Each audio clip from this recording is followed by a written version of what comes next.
Yo, what's up tol? Good morning. Luluto tayo ng tanghalian. First time natin magluluto dito sa bago nating kusina. Unfortunately, wala pa akong gas. Wala pa ako nung pinaka adapter niya para dun sa hose. Kulang-kulang pa yung gamit ko tol. Wala pa akong colander. Oh.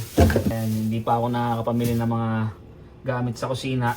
Mga luma nating gamit, iniwan ko na dun. Pamimigay na natin yung iba. Yung iba, ibenta natin sa murang halaga. Malengke na rin ako kanina mga tol. Hindi ko pa kabisado yung lugar dito pero may nakita akong talipapa dyan.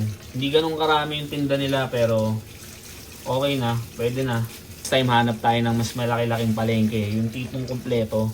Isa pa palang wala ako, apron. Gusto ko kasi personalize yung ating apron. So, bigyan natin ng logo natin para astig. At dahil wala pa nga tayong LPG, dito lang tayo mga tol. Andito yung ating exhaust. Setup natin tong induction natin dito. Tunga na lang muna natin to para ma-absorb niya pa rin yung usok. Gawin na lang muna natin ng paraan mga tol. Man tayo, Boy Scout tayo eh. Yun! Saan natin? Hopefully, naririnig nyo ako mga tol.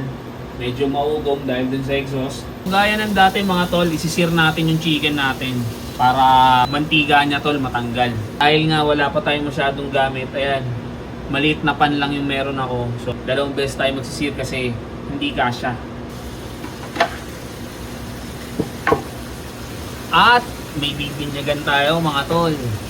Eto, hindi ko pa mahanap yung mga kutsilyo ko tol. Ito pa lang yung lumutang. Tagal na sa akin to pero ngayon ko palang magagamit. Nikos Knife. Isa sa mga client namin ni Mrs.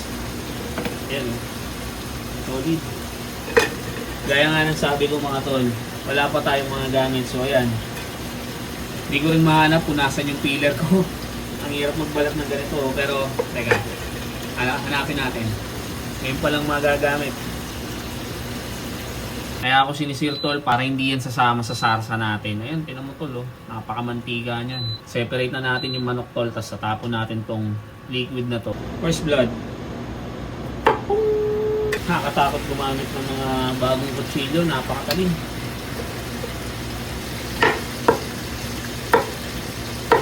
Ilan? Talaga?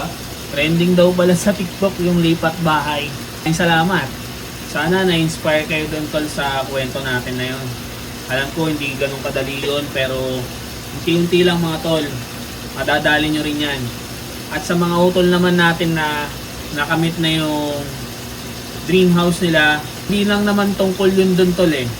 Tungkol yun sa mga pangarap na gusto mong mangyari. So unti-unti lang mga tol.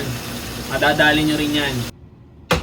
Gaya nga ng sabi ko mga tol, wala pa tayong masyadong gamit. So kung ano lang meron tayo, pagtsagaan na lang natin. So, ito na lang natin ilipat para mahalo natin na maayos. Paminta. Konting toyo mga tol para sa kulay niya. Pigaan natin ng kalamansi tol para matanggal yung lansa niya. Tuwin lang natin ng konti. So, hiwalay muna natin to mga tol. Siyempre, unahin natin bawang, sibuyas. Saka natin lagay ito mga tol. Carrots, patatas. Sisir din natin tong patatas at carrots mga tol para medyo lumambot siya. Kasi yung manok natin, konting luto na lang yun eh. So, sabay-sabay silang lalambot. Saka natin ibalik yung manok natin mga tol. And yun mga tol, lalagyan natin ng patis. Doon lang muna natin siya tol hanggang lumambot yung ating manok at patatas. Hindi ko rin na halos lahat mga tol, medyo mahal na yung gas. After 10 minutes, lagay natin tong bell pepper. Then chicken liver. Daan-daan lang yung halo tol para hindi madurog yung manok.